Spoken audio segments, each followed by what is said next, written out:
with our high school, but at the same time, you're working with colleges, and you're under their guidelines as well. That's applications, that's the way classes work, that's reporting of grades, all that stuff. And so because of that, it's not just as easy as calling the guidance office and asking us to see if we can fix something.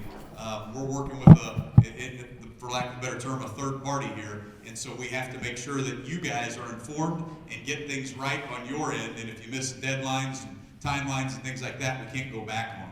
So at any rate, that's why there's a lot of information to provide here tonight. This is a meeting that the state requires that people who are participating in the CCP program attend. And then we as counselors, we obviously want to present that information to you. And as we're getting ready for scheduling, which is going to be happening here next week and in through the latter part of the winter and early part of spring, if you're going to participate in the CCP program or considering it, then obviously when you're building your schedule for the high school next year, this is really pertinent information. And for us as counselors, that's important too.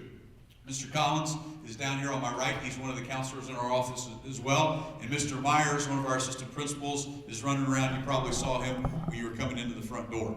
But this presentation has got a bunch of slides. It's adapted from the state's program, and then I've added some things that are pertinent to our school and how we handle CCP. Some of the slides I'm going to go through quickly because it's information that gets a little bit repetitive on the state's end, and there's some kind of fine print, if you will. But I will also post this on the high school guidance webpage tomorrow. So if you want to go back and look at this, and you probably will, to be quite honest with you, when you get down to, if this is something you decide to do, and you get through the testing part, the application, and all those things, you'll probably want to refer to this as well. So we'll go ahead and get started. But people ask, what does CCP stand for? It stands for College Credit Plus, and it is the state's dual credit program, meaning that students are able to earn both high school and college credit at the same time.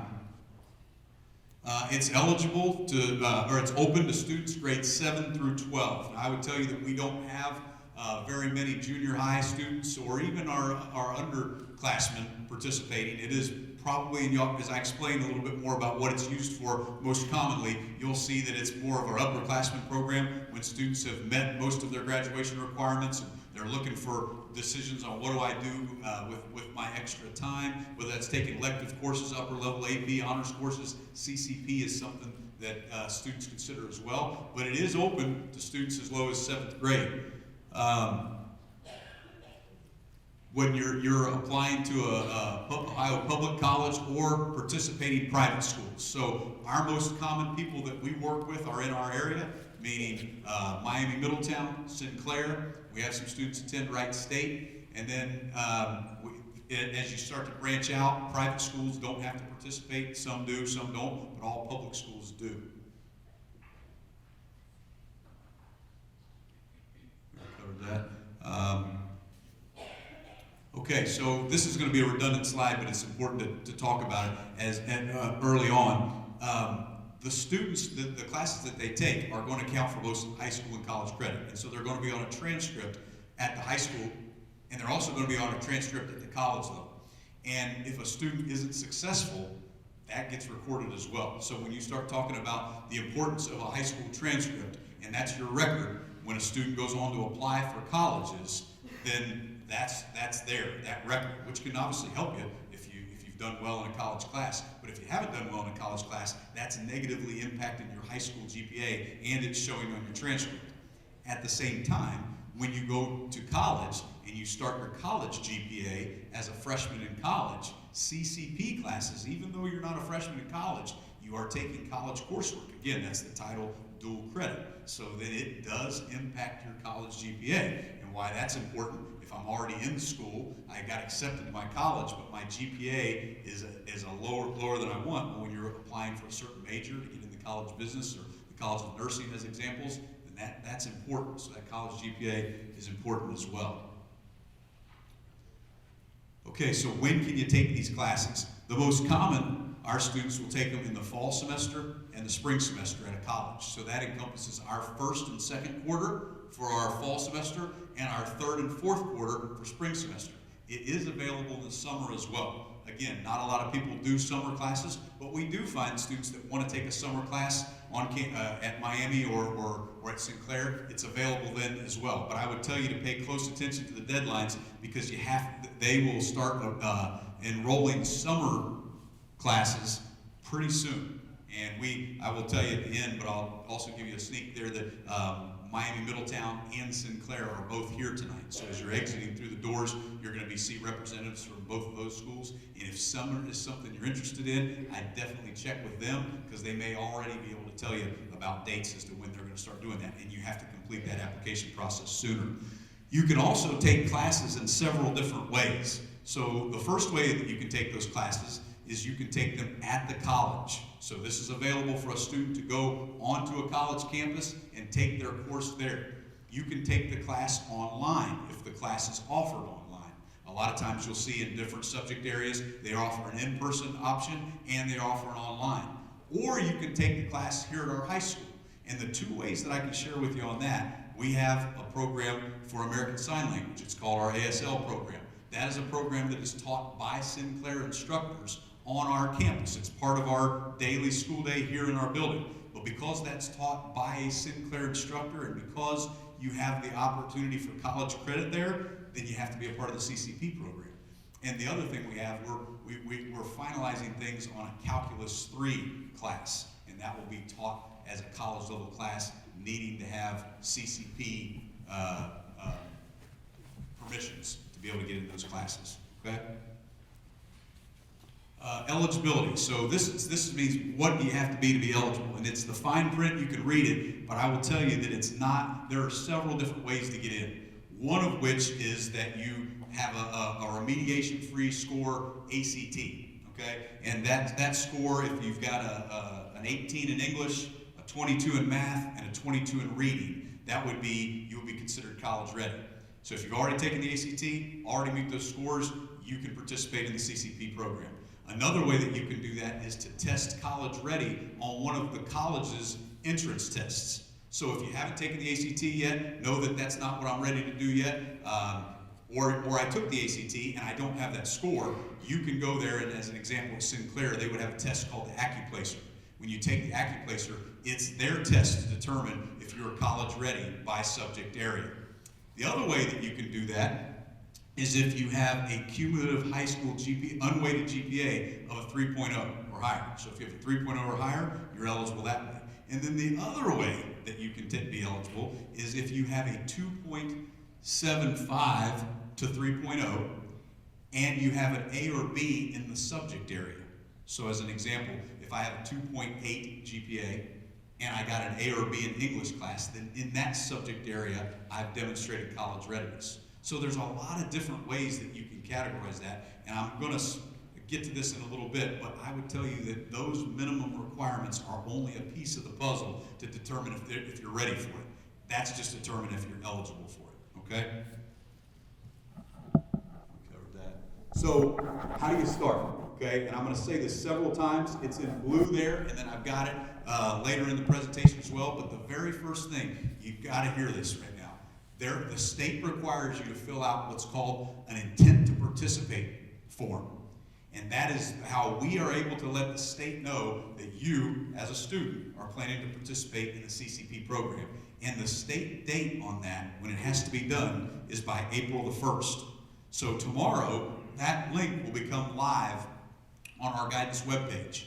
And it'll be a Google form. And for students, you have to be logged into your Springboro email account. So that's the only way. It won't accept intent to participate notifications from an outside email. So parents, if you're on your email, it won't work. The student has to log on, and they have to be on their Springboro email account, and then they fill it out that their intent to participate filters back into our office. That's the first step. I'll hit it again later, but there's just no wiggle room on that by us or the state. So if you haven't completed that by April 1st, and you walk in on April 25th and say, hey, I think I've changed my mind, I'd like to be a part of the CCP, okay? So that's really, really important.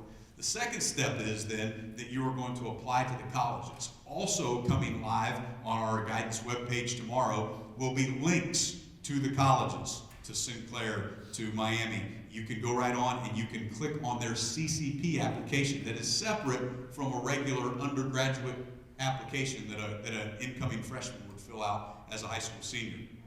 CCP application is different. So you'll complete that application as well. It talks about a permission slip that's in there. That's a part of the application. You'll see that as you're going through. Also, there's a questionnaire that students will get in there. Again, part of the application process is completing an email. So you'll fill out, if you get started to be a Sinclair student or Miami student, you will get a Sinclair or Miami email. So again, I feel like I got a lot of emails going, but that's the way it is. Again, when we talked about it at the beginning of the program, you got a third party here. So you are going to receive Springboro emails on your Springboro email account. But if you become a Sinclair student, there's pertinent dates that have to do with scheduling and grades and things like that. You have to be checking your college email. Well, they're going to send you a questionnaire that has to be completed before you can start logging into your classes and doing these things. We've had students not complete that questionnaire, and they don't know why they can't get into their classes. Well, they haven't checked their student email account yet and completed that and allowed them in. So that's really important as you get going down the line.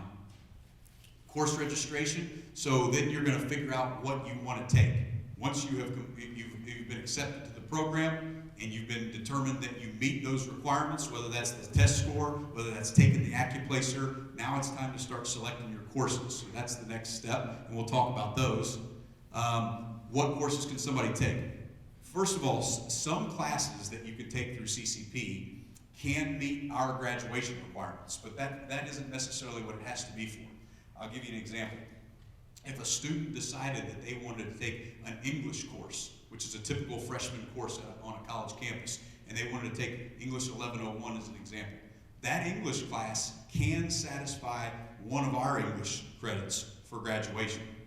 But again, I would tell you, if you're saying you're going to take a CCP class and you want to replace a class that we require for graduation, you got to make sure that, number one, you feel good that you're in a class that by skipping our class, you're ready for that class. Again, going back to that basic example, if I've got a student and I feel that that student is very prepared in English and is ready to skip our English 4 and go right into a freshman English class in college, then that might be a good decision. But if I feel like that student's English skills are a little lacking, remember, English is going to be critically important, not only in life, but also as you get into college and your sociology class, your political science class, things that you have essays and papers to write. Those English skills are important. Well, if I don't think that my students' English skills are where they need to be, do I want to skip that and go right into that? And then the other piece of the puzzle is, remember that college class is being taught and assuming that the student has completed high school English. Their curriculum is directed at a college freshman or a college sophomore, which our students obviously are not. So that's an example. If you're thinking about taking a course that is required for graduation at Springboro and you want to use it through CCP, keep that in mind. The other thing you can do is you can take elective credits, which is a little simpler. If you've met all the requirements, as an example, that might be if I have taken 4 math classes already. I've taken 4 math credits, I've met all my requirements for graduation in math, and I want to take a college math class. Well, now, again, the stakes are a little less, and I've exhausted my math here at the high school. I want to, instead of taking a class I don't want to really take here, I'm going to go take more math at the CCP level, okay? The first 15 credits have to be level 1 courses. And the best way, there's a whole description there of what level 1 courses can be. The best way I can describe level 1 courses to you are they are courses that a typical college freshman would take. Your English, your sociology, maybe a psychology class, a political science class, an economics class. Those of you who have a bachelor's degree and remember those first year and a half or 2 years of college when you were taking those gen ed requirements, those are a lot of level 1s. On our website tomorrow, you'll see links to Sinclair and to Miami. They're required to post their level 1 classes, a list of them. So I think that's a really good place to start, because when you get home tonight or tomorrow, or as you get into scheduling and you start talking about, okay, you want to do CCP, like what classes are you going to take? Those level 1 classes, that list of them is a good place to start on saying what classes am I eligible to take through CCP. And that's what we talked about. They're posted on our website. And then level 2 courses, are things that get into things that might need a prerequisite. So once you've taken those first 15 hours If you want to take a level 2 course, those are college classes that, again, not like an incoming freshman would take. They have a prerequisite. You have to have taken certain college classes to get there. And the CCP program requires, before taking level 2 courses, that you have 15 hours. And if you're wondering, well, how do I know all this stuff? They'll have advisors that will help you with that as well. Again, probably not the counselors in our office, more the counselors that you would meet out in our lobby and that you would meet on their campus and things like that. They'll help you get into what classes you can and can't take. Some classes that are not allowed to take. So there's just a few that to be honest with you, when you look at those, there's really 3 of them. The bottom 3 are the common ones we see. And those are a physical education class. So you're not allowed to take physical education. The state doesn't allow that through the CCP program. You can't not take our physical education class and take an aerobics class at Sinclair. The CCP program doesn't pay for that. Another one they don't pay for are classes that are graded on a pass-fail basis. If it's a class that only meets once or twice and it only can be a pass or fail grade, that doesn't meet the CCP requirement. And then the last one is a remedial course or religious course or something like that, which isn't very common, but the remedial courses can be. So as an example, if you go and you take an entrance test and you don't test college ready in a subject area, well, if I'm a high school graduate and I don't test college ready at a college, then they're going to put me in a remedial course. They call them 0-level courses. They don't go for college credit, but they allow you to get into there. Well, that's something that might be a reality as a college freshman, but in the CCP program, the state doesn't pay for those courses. Okay? So grades. We start talking about this. There's a couple important points to make here on how grades work. First of all, college credit plus grades are earned at the college and the high school. They're the same, other than the weighting, and I'll talk about that in a second. But what the college says you get is what you get. We will add some weight to it, but we can't change a college grade. If a college grade tells us this is what it is, and there's an extenuating circumstance, I mean, that's out of our hands. And we have a duty lawfully to report the grades that they give us on the high school transcript. We can't just choose not to include them. A CCP grade will be factored into the high school and college GPA. We covered that. And then a W. Okay, I want to make sure I explain a W and the process of withdrawing from a class.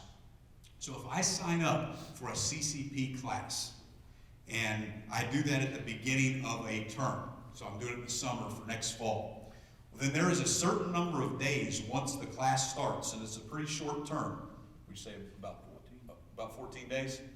And in that term, if I get in there and find out this class isn't for me, based on what I'm hearing from the professor or reading on the online notes, those kinds of things, I can drop that class without any record. Now, I might have to add a class to be able to be a full-time student, which we'll cover here toward the end of the presentation, but I can drop that class without record. After I get past that date, that 14-day window there, then I can still drop a course and I won't get a grade in there. I'll get what's called a W for a withdrawal. That grade does not count against your college GPA. And any of you parents who are in here who went to college know that at times, if a student doesn't get a great grade on the first exam and there's only going to be 3 tests for the quarter or the semester, as that may be, I might be better to drop that class. That's a college thing, and you've already paid for that course, right? Or you're paying for it by being a full-time college student. If you get the CCP program, if you get in a class and you don't get credit for it, meaning you dropped after that W date, but before a grade was able to give, then you get charged for that class, and you get a failing grade in your GPA. So if I could tell you the number one thing we see in our office where that becomes problematic is when students talk with their college advisor, and the college advisor says, if I were you, I'd probably drop the course right now. Okay? For your college GPA, that's maybe a smart decision. But for your high school GPA and for payment of that course, there's a penalty there. And so we in our office would say, I'm not telling you that dropping it's the wrong thing to do, but I'm telling you sticking in there and trying to figure out if I can get that thing turned for the second exam or the other exam, that's probably a better option for you because you're a CCP student. Might not be the way I would advise you if I was your college advisor, but as your high school advisor, that's really important, okay? So make sure you know that. I'll hit it again in another way here in another slide, but that is really important to understand what that W date is and what the ramifications are for dropping a class and not earning credit. Grade weighting. So we weight our CCP grades the way the state requires, which is the way you would weight the highest level for you, which for us is AP. So you get 10 points weight added to an AP course, or to a CCP course, just like you would an AP class. So if I were to receive a 100% in a class on a college campus, and it comes back to us, then we would factor it in your GPA as a 110%. Okay? So it's weighted as such. State says that you should consider courses in a career pathway that interests you. Obviously, that's once you get past those level 1 courses. And they have pathways. So this is a good question. If you look on Sinclair's site, if you look on Miami Middletown's, Miami Regional sites, you'll see that they have pathways. You can talk with the admissions representatives out in our commons area there. But pathways are designed to, if I want to get to a first-year level or an associate's level by the time I get out of high school, there are pathways, and they show you which classes you would take in order to get there. And the state feels like that's a good plan instead of randomly or haphazardly signing up for college courses, but having a plan and a career pathway that I'm looking for. So again, stuff to talk with your advisor about if that interests you as well. Graduation requirements, we covered that they can't take stuff that will require or satisfy our graduation. And there's just a note here that students should talk with your school counselor here, not necessarily your counselor on a college campus or your advisor, but your school counselor about what classes you have for graduation. Mr. Collins has an unbelievably great tool that you'll be seeing during scheduling process, but it's an interactive Excel sheet that you'll have a transcript and you can see, you can plug in your courses that you've had in high school and it'll add them for you, and you'll see by subject area where you're at on track for graduation. But really important to know that when you're trying to make decisions on what I want to do with my extra slots that I have for academic classes. Knowing where you stack up for graduation, really important, really important. So how many classes can a student take? And if you start deciding that this is a program that you're interested in, then where does that balance? Well, we would talk to you about the balance of how much work's too much work, those kinds of things. But from a numbers perspective, this is what the state has come up with. You are able to take 30 credits per year. That's combined. So the way you fill out the formula is you take 30, and then you take the number of secondary school units times 3. So as an example, if a student were going to take 3 classes here, then you would multiply that by 3. So there's 9. Subtract that from 30, and that's how many credit hours you can take from a college. So they also say that in the time that you are in this program, you can get 120 of those credit hours done. So when you start thinking about it, if you're a student of a high school student who's a junior going to be a senior, then that total number is not going to impact you. If you're someone who's talking about you're a freshman, then that total number is going to matter to you. But the number ahead, the 30, that's going to matter to everybody in a single academic year, and that counts summer school as well. Then you have to add that, and that can tell you how many classes you can take. If you take more than that, then they will let us know. And then you have to consider dropping a course if you have more courses than you're able to take, or you would have to pay for the course. So what's the difference? And so now we're going to start getting into a few things that are real. This is real conversation now about the idea of taking a class in high school versus taking a class in college. And this could be a required class for graduation, could be an elective class that's not required for graduation.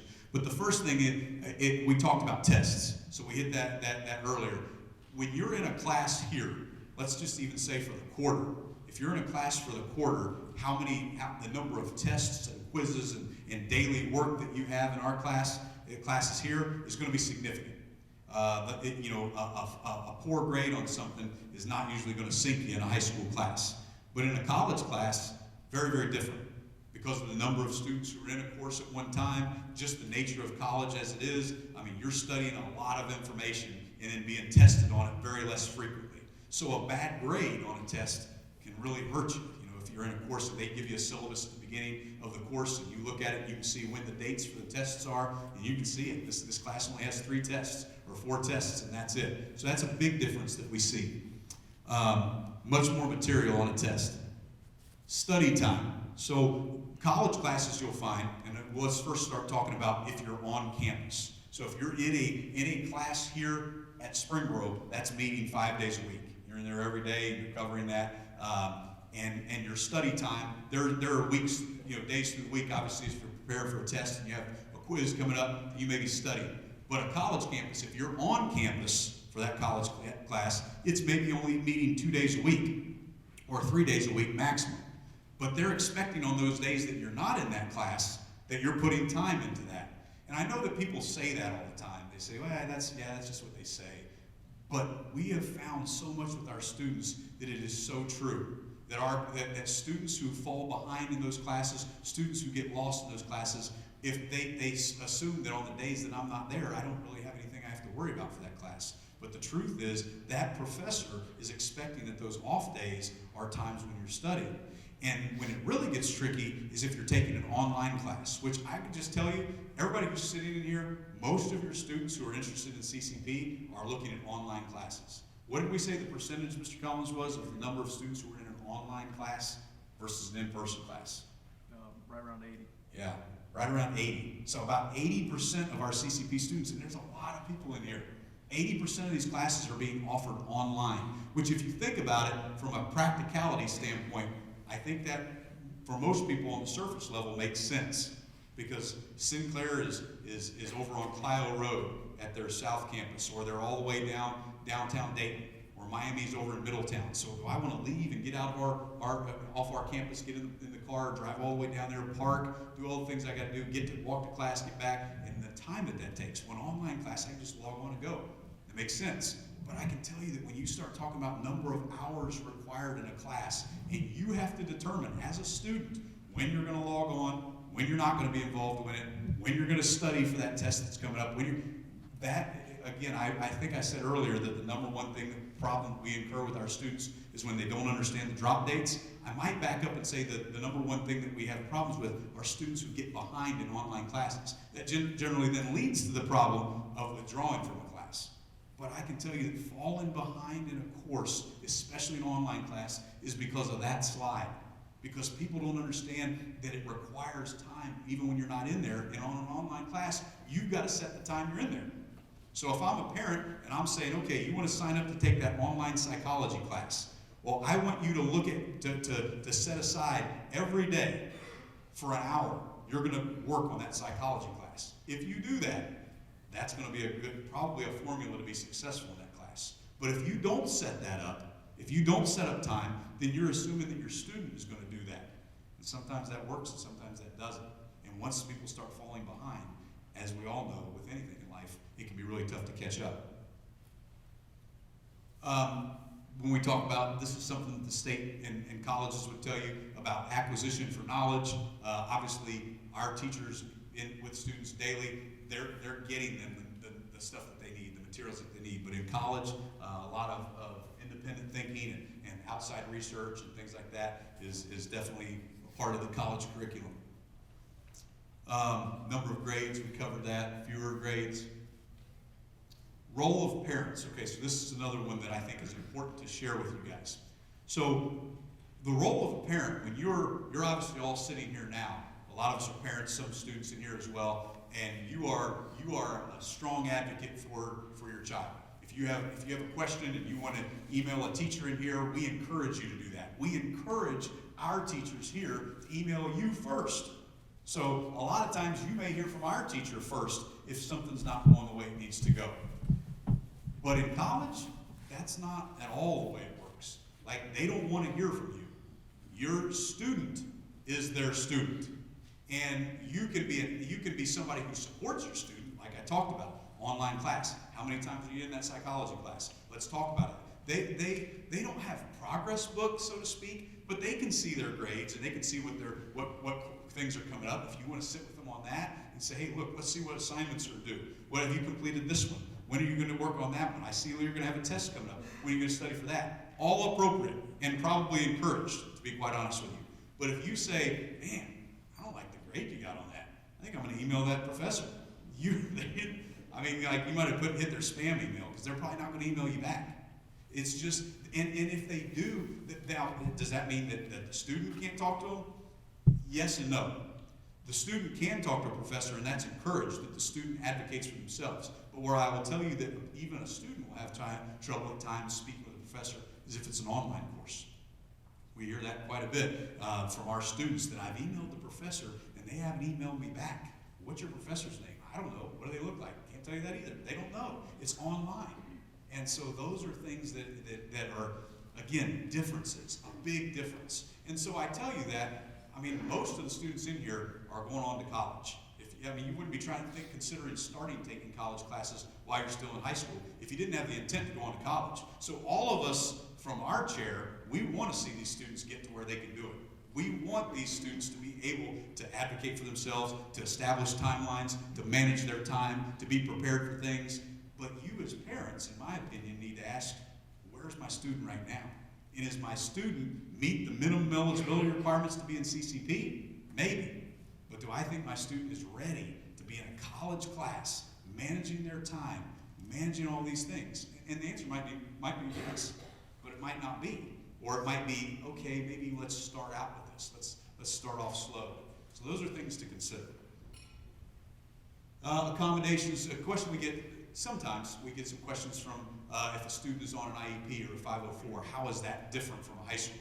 Well, at a college, they do allow for a student on an IEP or a 504 to have accommodations, but not necessarily what's written on the IEP or the 504. They'll have an office for students with disabilities, and they can turn in their 504 or turn in their IEP there, and then that college can interpret that and how that would work. But I would also tell you that that can be tricky on an online course. You know, when we're talking about an accommodation that's met and how someone's testing, well, I mean, if it's an online class, it's probably not going to be much of an accommodation. It's online. And so those are things to consider too. If a student is on an IEP or 504, how will an online class affect me? And if I do want to take it on campus, then I can submit that document and they can determine how they're going to issue an accommodation that they feel is fitting for a college setting. Benefits. Obviously, you know, I've been talking about some negative things and don't want the presentation to be, I don't think you should do CCP. That's not it at all. So we want to make sure that we cover benefits as well. They can earn high school and college credits at the same time. So again, the thing we talked about, I can take a graduation requirement and I want to take that at the college level and do that. That's an advantage. They can also get a head start on career planning or on the degree that they're working on. As an example with that English class, if I'm going to Miami of Ohio, down in Oxford as a freshman, and I go to Miami Middletown and I take their freshman English courses, then there's a very good chance that I'm not taking those classes when I get to Oxford. Now you may say, well, what am I going to take? Well, make sure that you know what major if you knock out a bunch of your undergrad classes or, you know, those gen ed type classes, do I know what kind of a major I'm wanting to go into? Am I ready for that? Or am I going to school and I'm not sure? I'm going to figure it out then. Well, those gen ed classes are a way to do that. So it's an example of that. And then it gives a chance to experience and understand college life. And I've always thought this. I've always thought that if a student's planning on starting at Sinclair, what a great advantage that could be to learn the campus, learn how I schedule classes at Sinclair, learn how I park when I'm going down there, learn how I navigate that campus. Those are great options for CCP as well. In an online class, you could say the same thing. I think if a student goes into a four-year college, they don't take nearly as many online classes as they would through CCP, but they still might be required to take a class or two online. That is becoming a part of college as well. So the opportunity to take a CCP class that is online while you're kind of helping them out with that stuff can be an advantage as well. And then, of course, you can save on tuition and textbook costs. It's a chance to get ahead a little bit, and we'll get into the payment of this here very, very shortly.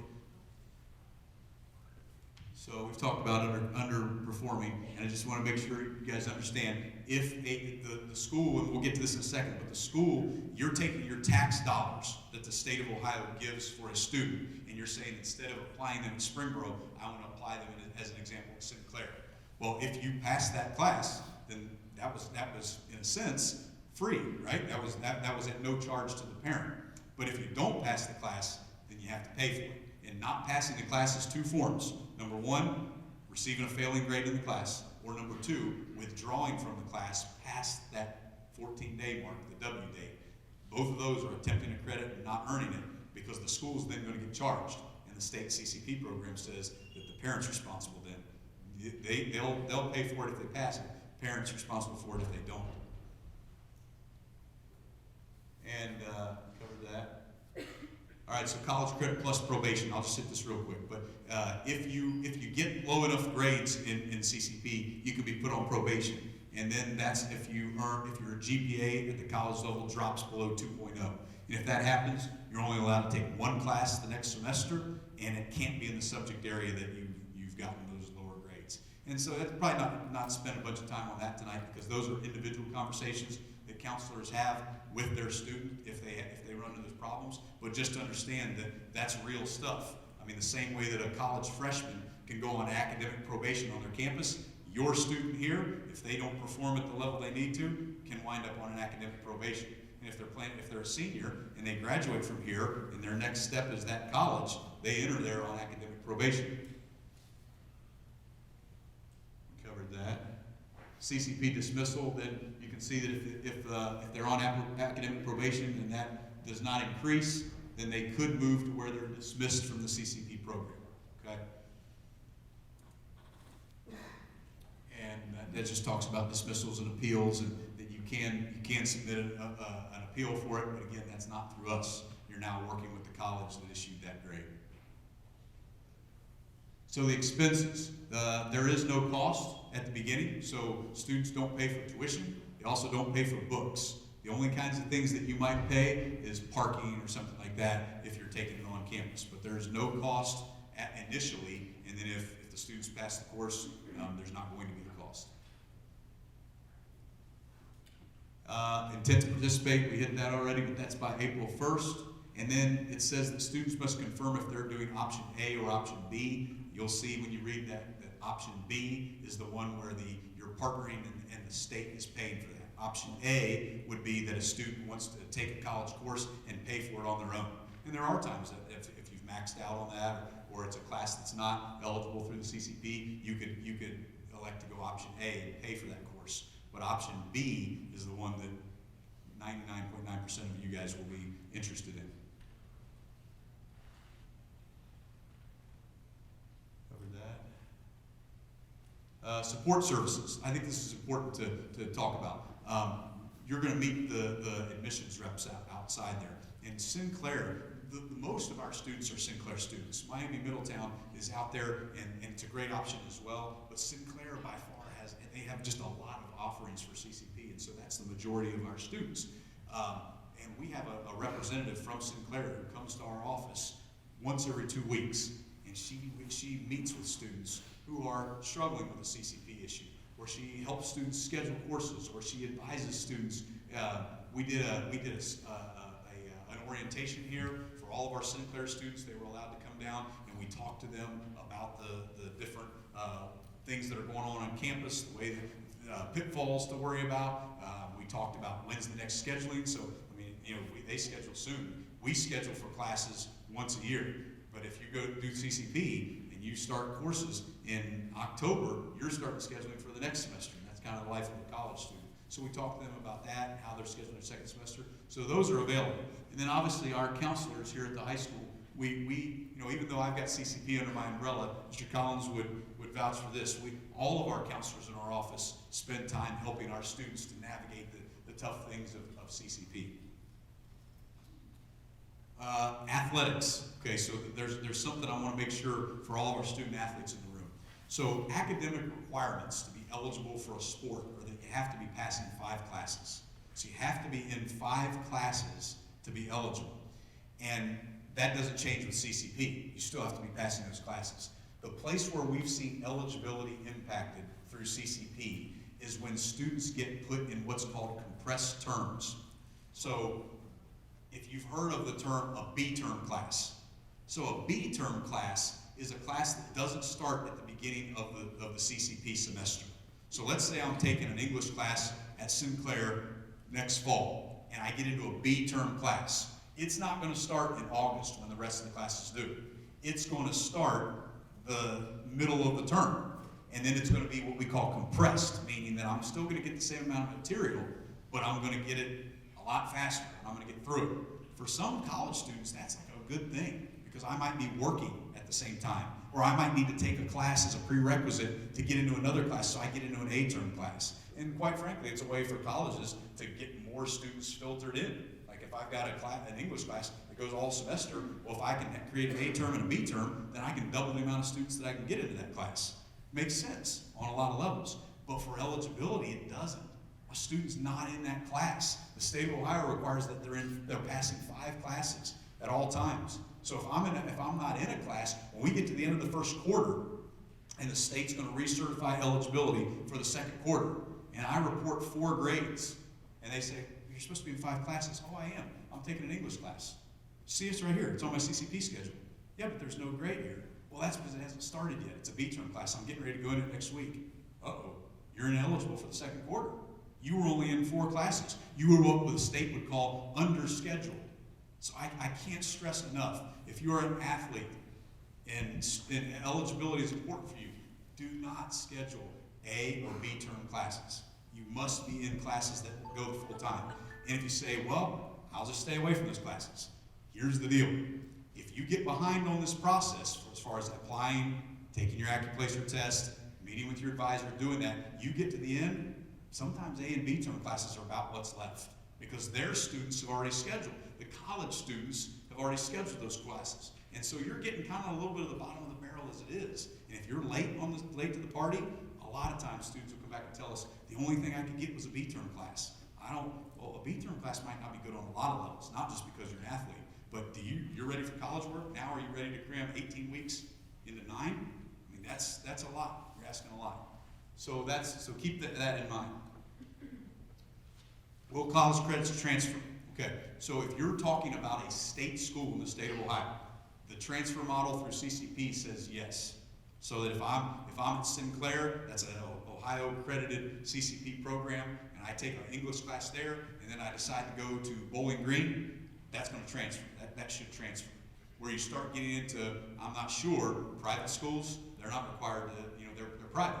They're not required to transfer a CCP class. They might, but that's not saying that they will. And out of state.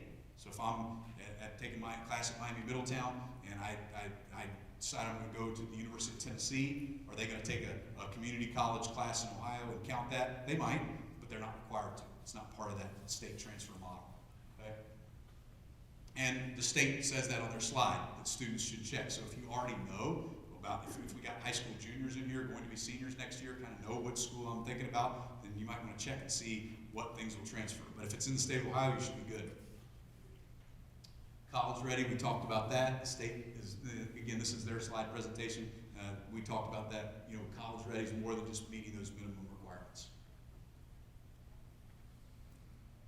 Deadlines, okay, really important. Again, April 1st, that is our deadline to complete the intent to participate form. We covered that. I've said it like 6 times. I'll probably say it 10 before we're done. ACT, if you're going to use the ACT to demonstrate college readiness, look at that to see when, if you're a junior in here, we're going to take it in March. But if you're not a junior in here, you're seeing when you're going to use that if you want to take the ACT. And then semester deadlines, summer deadlines, classes. We see a lot of times classes will actually start in May. So their college dates are a little different than high school dates. So if you're taking a summer class, it might start while you're actually still in school here. Usually only that overlaps by a week or something like that, but you have to get registered a lot sooner. How do you get started? I won't say it one more time, I'm just kidding. You got to apply for admission, you'll see that. So we're going to get going here pretty quickly as we get into scheduling. And we covered those things. Okay, so this is when we get into our scheduling. So just want to we're getting close to the end here. I'll get you out of here, but just want to talk a little bit about scheduling here. How do I want to do that? If I've decided through all this that I want to participate in this, then what we're going to ask you when we come to scheduling, which is going to start next week, you're going to schedule the courses that you want to take here at Springboro. So again, let's say I'm taking 4 classes here at Springboro. Then I'm going to put in those 4 courses. And then I have to determine, based upon if I think I want to be on campus somewhere, or how I want to structure this, when do I want my classes here? And you're going to see the opportunity to take CCP period 1, 2, 3. And if you put that in, then it will put your classes in the back end of the day. Or I'll see on there CCP 8, 9, 10. Is that how it's in there? 8, 9, 10? If I put in CCP 8, 9, 10, then it'll schedule my Springboro classes in the morning, and I'll have it reserved in the afternoon to be on a college campus or just to be doing my online class. Okay? So that's what you have to schedule at. The number of classes that you want to take here, you're going to put those classes in, and then CCP AM or PM. What you can't do is you can't determine exactly when you want your periods here. You see how many people are in this room. We can't accommodate that. So we can't say, well, I know that I don't want to have lunch at Springboro High School. We just can't. There's just not enough ways that we can get enough people in Algebra 2 physically in those classes by the end of third period. So we allow you to say if you want it to be an AM or a PM, and then that middle part of the day is kind of our wiggle room. Now it might work out that you want to take 3 classes and we can fit them all in periods 1, 2, 3, and you're out. That might work, but it might not. It might mean that you're here first and second period, and you've got a study hall third, and then we get that third class you need, period 4, 5. Or you have a study hall and a lunch, and then we get that class for you 5, 6. So we do our best. We absolutely, counselors do our best to not have you here more than you need to be if you're in CCP, but we can't manage everything. We just can't. And I would also encourage you, if you're going to schedule study halls. So if you want a study hall at Springboro, you're going to put in SHS1 for semester 1 study hall, SHS2 for semester 2 study hall. If you're doing an online class, a great way to manage your time is to put a study hall in your schedule for an online course. So if you're here and you go to study hall, that's what you're going to study hall for. And if you say, well, I need that for that class and I need my study hall for my other classes, then schedule 2 of them. But that is a way that you can manage your time and know that I've got time set aside daily for that CCP course. But you put all that in, okay? So any questions? And counselors, we're going to be presenting to students next week on scheduling, and we'll hit that stuff again too. When we talk about if you're on campus, this is a little bit for on campus. If you're going to take an on-campus class, make sure you have time for travel and things like that. That's a real piece of the puzzle, like we said. So if you're here in the morning and you play sport, you got to know what time if you got to get back. Those are things you have to consider. And there's an example of what a student might be in. If you can see. They're at Springboro in the morning, CCP in the afternoon. They schedule for AP Calculus BC, AP Bio, AP Psych, and a concert choir class. And then they're going to be out, and that's what their schedule might look like, CCP 6, 7, 8, 9, 10. The other example on the right would be somebody who wants to be here in the morning, or wants to be on a college campus in the morning, or wants to be at home working on their CCP course in the morning. Then they would put in CCP 1, 2, 3, and then they would get their courses in the second part of the day. So we can manage that through our office, as long as the students tell us that. Then once you've been accepted to the CCP program, you'll take that same philosophy and you'll go ahead and you'll schedule your classes on a college campus or online with one of the admissions counselors. And once your college schedule is set, and I'm jumping a little bit ahead because this is going to be down the line, and we'll talk to CCP students about it, but just so everybody in the room understands how you communicate with us, we will have a Google form that will go live on our website. Again, logged in as your Springboro email account, and your student email account, and you will put in the courses that you signed up for. And again, if you need them in AM or PM. And we look, and then that comes into our office, and then we adjust your schedules based on that. And we will have that out early this year. That's going to come out in April and May. As you start scheduling classes, you're going to be able to let us know, and it'll help us to build our master schedule in a way that works not only for you, but for our teachers and our building to function. So you will fill out that. If you come in, and I say this, if you come in August and you say, my schedule's a mess, like I can't, it's got my in classes, I got a first period class, I got 2 study halls, then I got a 4 or 5 class, I got another study hall, then I got a period 9 class, and then we look and you didn't fill out that Google form. Like, that's why. Because you didn't communicate with us and let us know what classes you're taking, when they're scheduled, when you need to be here. But if you did complete that, your schedule will be accurate when you walk in the door. And that's been pretty solid on that, hasn't it, Mr. Collins? We're able to manage that. So look for that as we get there. And that's the link that we were talking about. I say that it's submitted by August 1st. Again, we'll have that early, a lot sooner, but by August 1st, if we can get that, counselors are in the office in the summer, getting class schedules ready for when we get back up to the start of school. Textbooks, we will do a similar thing. You shouldn't buy a textbook. We will have a link that will go live later this spring that you can request textbooks on. Once you get in a class, that happens a little more as we get into the summer. But as you find out what you get your syllabus, see what textbooks you need, then you'll request it there. We have a lot of the textbooks in our library, and we can issue you them that way, and then you turn it back into us. If it's a textbook that we don't have in there, then Mrs. Tinch in our library will get that book for you. But don't pay for anything. Don't pay for a textbook. Log on to our Google form and submit what textbooks you need, and we cover them that way. This is just a little bit of, I'm almost at the end here, but this is just a little bit of tips for you guys. How do we start?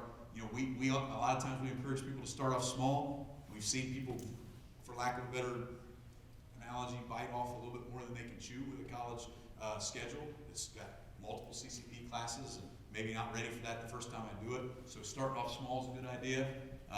We talk about taking one online class at a time.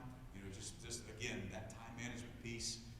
Be mindful of that. And then we talk about, you know, scheduling that study hall, and then being proactive. You know, if you have concerns, things like that, and pushing things off is just the exact wrong way to go in college. Especially sometimes when colleges or professors take a while to get back to you. Don't wait. Don't wait. If you've got an issue, let them know. And you can come to your guidance counselor. You can come see me, you can see your counselor, and we can get you in touch with Mrs. Mowery. And I can tell you that, you know, those advisors from the colleges, they do a really good job of trying to help you get some things figured out. A lot of times we found that an internal email from Sinclair goes a lot faster than an email even from a student, that they can know, hey, this person's struggling, can we find out what's going on there? But definitely don't let that pile up on you. CCP student responsibilities. Okay, so big one here. Signing up for the high school e-newsletter and checking your Springboro email account. So many times we see students who say, I'm a CCP student, I'm only here a couple periods a day, and they just lose touch with Springboro. But there's so many pertinent things that we put out in Mr. Martin's email update and your school email. Scheduling information, graduation information, athletic information, something that's coming up, a change in a school schedule, all that stuff we put, you know, on our school email. And we just find sometimes students just stop checking that. And then they wonder why they don't feel connected, or why they don't know what's going on, or why I never heard about that. I didn't know that deadline was coming up.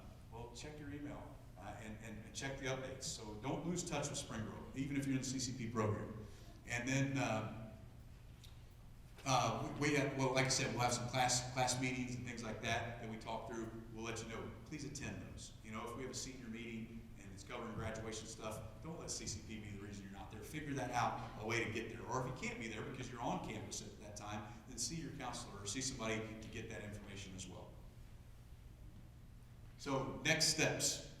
It's the last time you hear me say it, but the intent to participate starts, and that'll be live tomorrow. You got to fill that out. Even if you're a part of the CCP program currently, right now, you have to start this over again. You have to do the intent to participate form. Now, the college may say that you don't have to apply, and we've seen that, where a college may say you have to do the intent to participate, but we're going to go ahead and let you start scheduling for next year. That's if you're currently in CCP. If this is the first time, if you've not been in CCP, then the intent to participate is where you start, and then you're going to go into where you're going to start the application to colleges. You're going to apply online. As we go on down the line, you're going to work on your high school schedule. You're going to complete what you want for CCP, what you want here, and then obviously you're going to have to take if it's a placement test or things like that. Okay? And it is a lengthy process. So tonight's the first step. We're just talking about this. You can't even go in and do the intent to participate form yet. But starting tomorrow, you can. But I can tell you, we'll still be working through your college and high school schedule as we get into the summer, and maybe even as we're into that week before school. So it does take some time, and it can be concerning at times because legitimately, you're going to start scheduling for your classes next week, and you may block out CCP, but you have no idea what classes you're taking in CCP. You don't know if they're going to be online. You don't know if they're on campus. You don't know if it's going to be an A term, B term that gets offered to you. But that is part of the puzzle because, again, you got a third party that you're working with, not just Springboro High School. But it does work out. If you let the process play out, it does work out. That's what intent to participate looks like. It'll be a Google form. That's last year's. It'll have this year's numbers on it, but that's a screenshot of where that Google form was last year. And then those are the counselors, and by part of the alphabet, I see some people with their phones if you wanted to see who your counselor is.